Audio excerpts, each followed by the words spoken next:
Kaptar tuxumining shifoliq rolini bilamsiz? Kaptar tuxumi tarkibida nihoyatda mo'l ham sifatli oqsil bor bo'lib, odam badanidagi oqsil to'liqlashda intayin yaxshi ozuqliq. Kaptar tuxumini ko'p yeb berganda oqsil to'liqlaydi.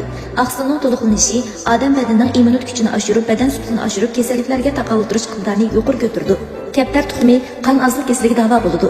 Kaptar tuxumida temir moddasi mo'l bo'lib, kaptar tuxumini ko'p yeb bersa, temir kamlikdan bo'lgan qon ozliqqa shifo bo'ladi.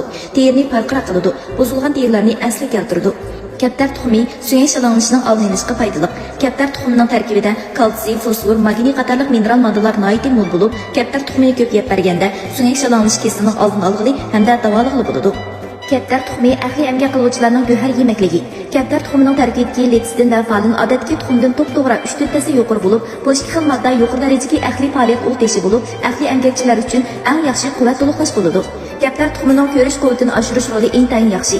Kaptar tuxumini ko'p yeb berganda ko'rish quvvatini yaxshilig'i, shundaqla turli ko'z kasalliklarining oldini olg'ili bo'ladi.